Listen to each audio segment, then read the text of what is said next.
Dice el apóstol, estas cosas se han escrito para que ustedes crean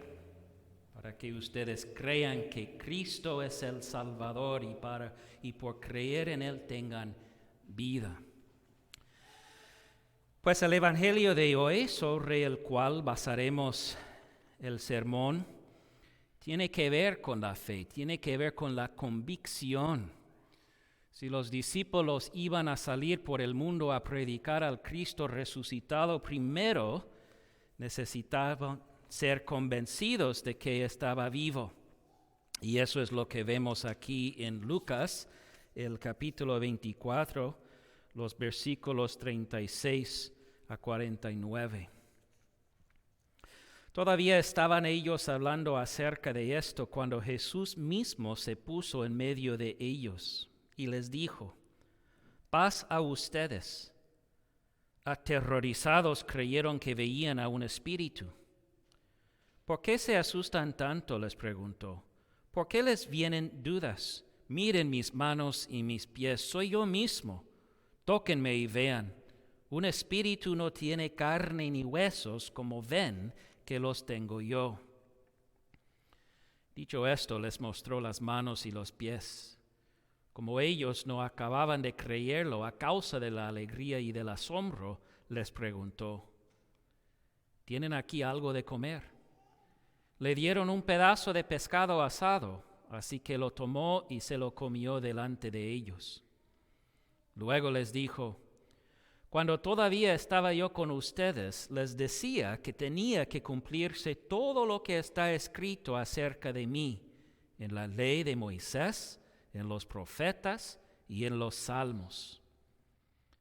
Entonces les abrió el entendimiento para que comprendieran las escrituras. Esto es lo que está escrito, les explicó, que el Cristo padecerá y resucitará al tercer día, y en su nombre se predicarán el arrepentimiento y el perdón de pecados a todas las naciones, comenzando por Jerusalén. Ustedes son testigos de estas cosas. Ahora voy a enviarles lo que ha prometido mi Padre, pero ustedes quédense en la ciudad hasta que sean revestidos del poder de lo alto. Palabra de Dios.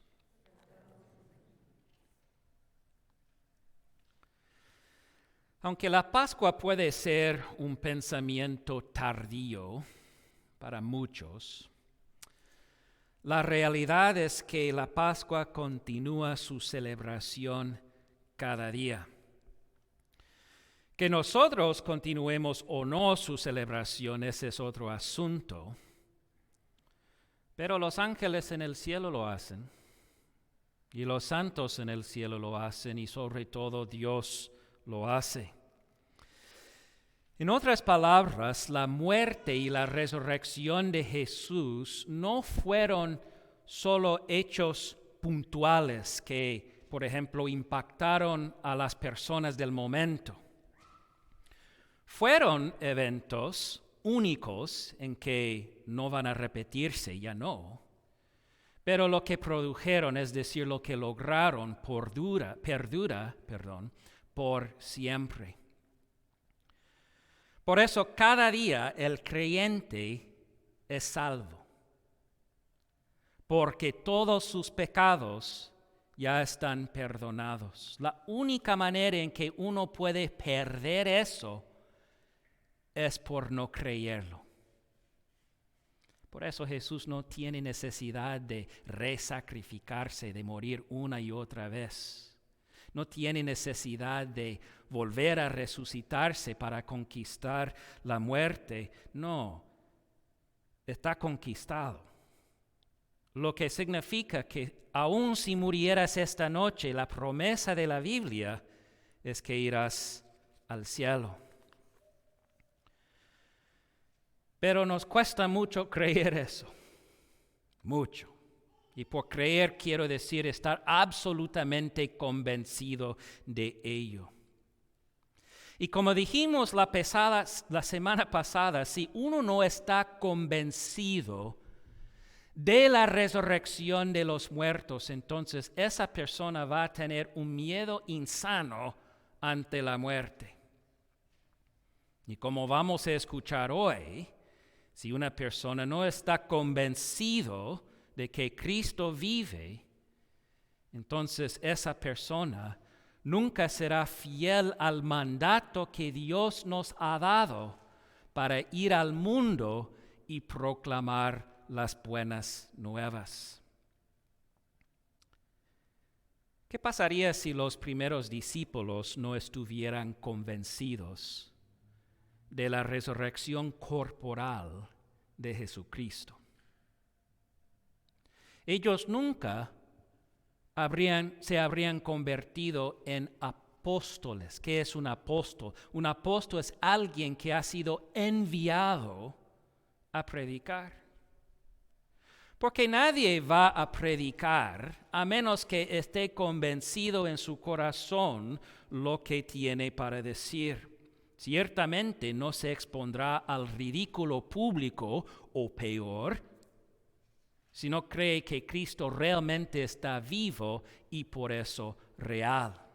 No, esa persona va a quedarse en casa, va a mantenerse callado y estará paralizado.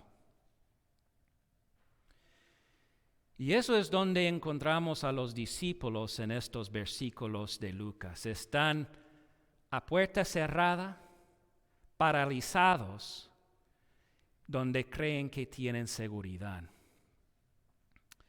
Dices tú, pues pastor, si no me equivoco, ahí estaban ellos la semana pasada, y es cierto. Pero lo que tenemos hoy es el relato de Lucas sobre los eventos de aquella noche. Esta es la primera noche de la Pascua.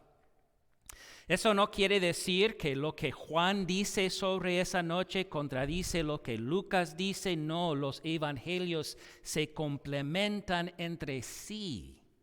Y por eso, si queremos tener una buena idea de todo lo que sucedió en la vida de Jesús, necesitamos familiarizarnos con los 4 evangelios: Mateo, Marcos, Lucas y Juan.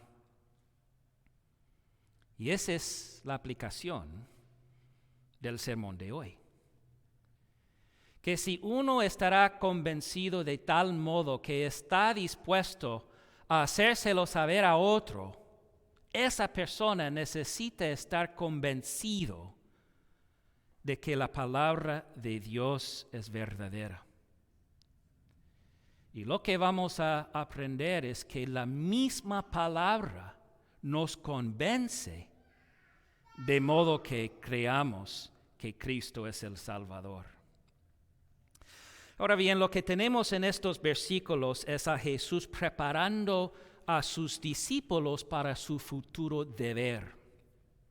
Y uso esa palabra deber a propósito, porque comunica que los discípulos hubieran sido infieles y desobedientes si eludieran ir y predicar las buenas nuevas.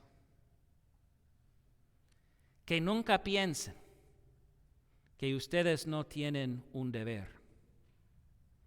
El hecho de que sean creyentes, el hecho de que sean discípulos de Cristo quiere decir que tienen también un deber dado por Cristo de hablar su mensaje en este mundo.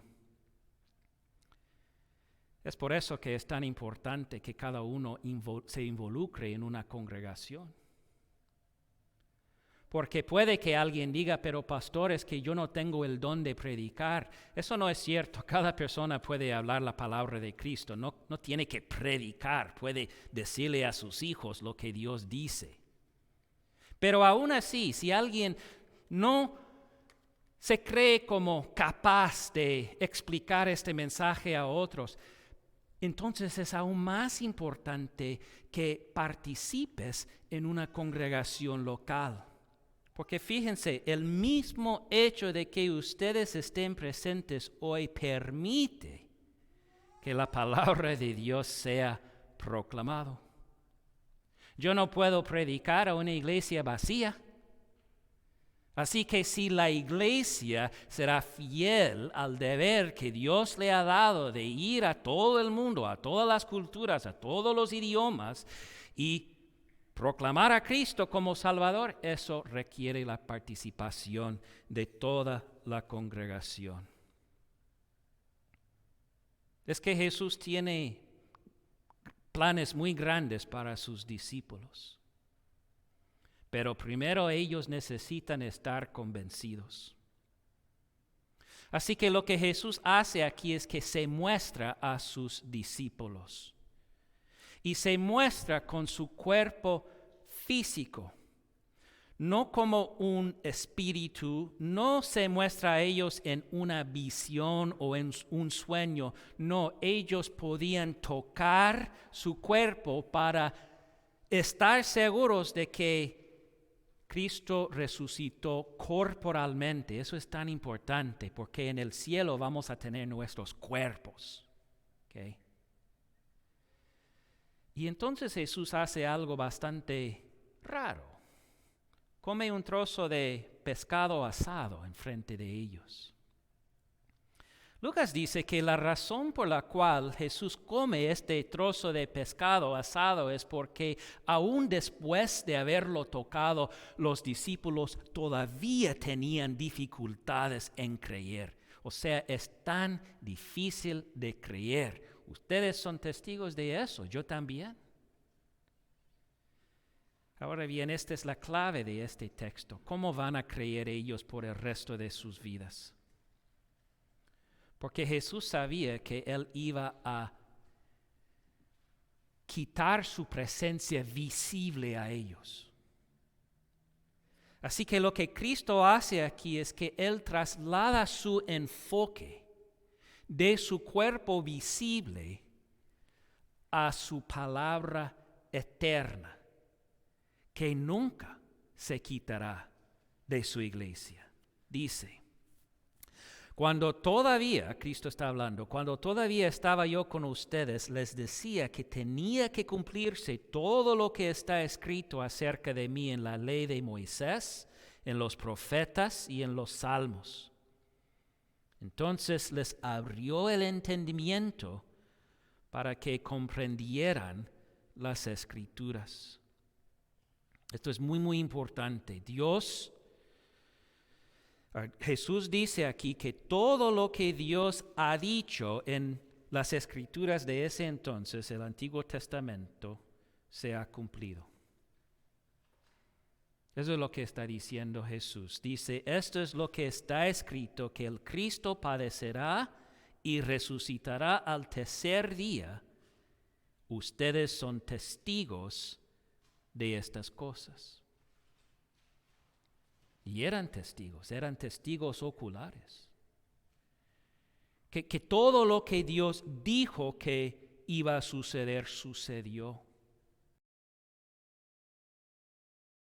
Entonces, que las escrituras son fiables.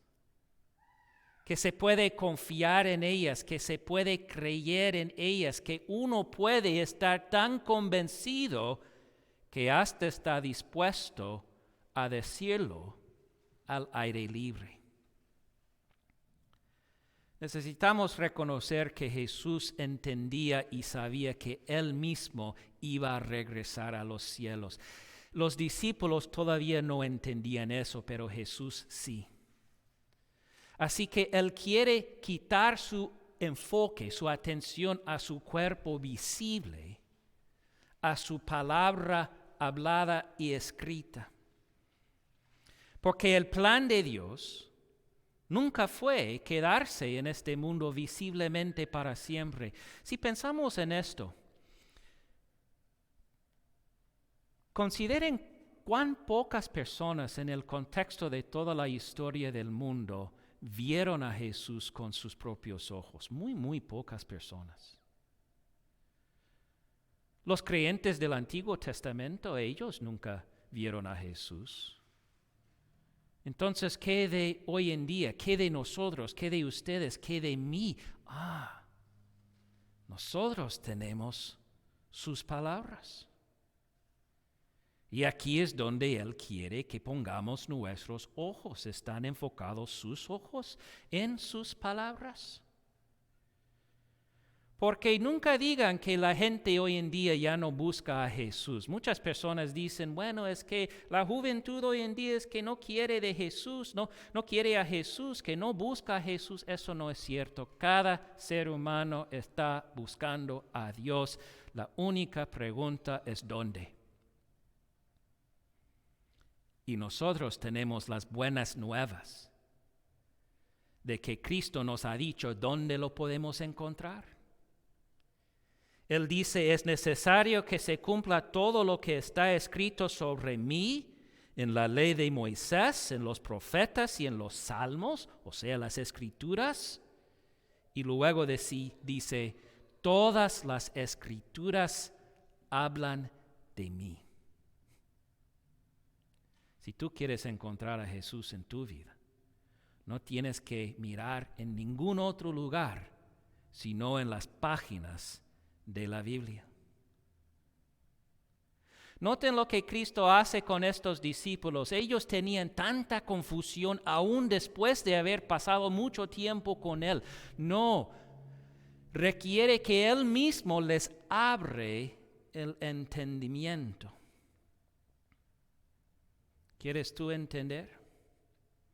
Entonces Jesús tiene que abrir tu entendimiento para que puedas comprender lo que Dios te está diciendo.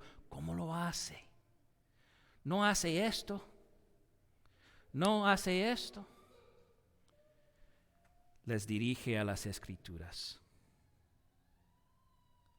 Dice el apóstol Pablo, ahora bien, ¿cómo invocarán a aquel en quien no han creído? ¿Y cómo creerán en aquel de quien no han oído? ¿Y cómo oirán si no hay quien les predique? ¿Y quién predicará sin ser enviado? Así está escrito que hermoso escribir al mensajero que trae buenas nuevas.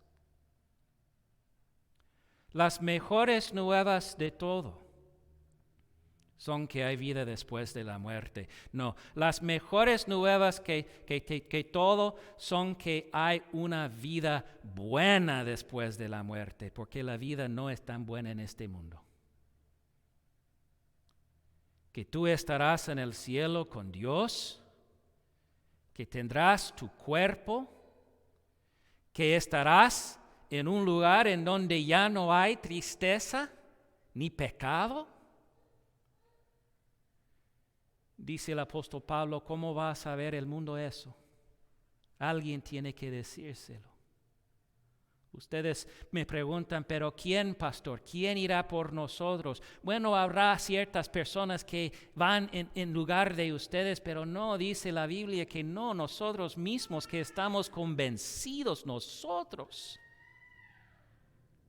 comunicamos estas cosas. Para terminar, dice el apóstol Pablo, creí y por eso hablé. Si tú estás convencido de algo, vas a decírselo.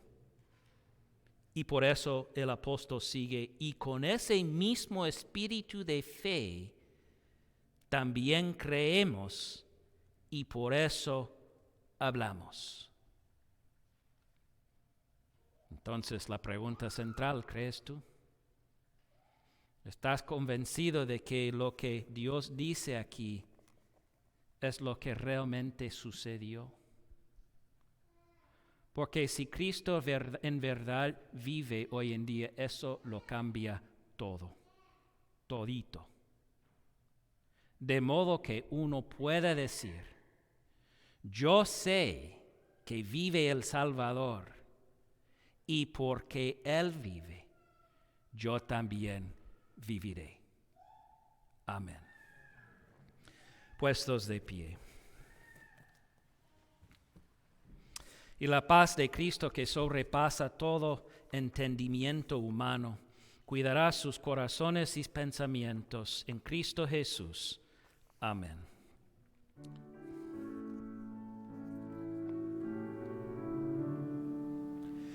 Cree en mí.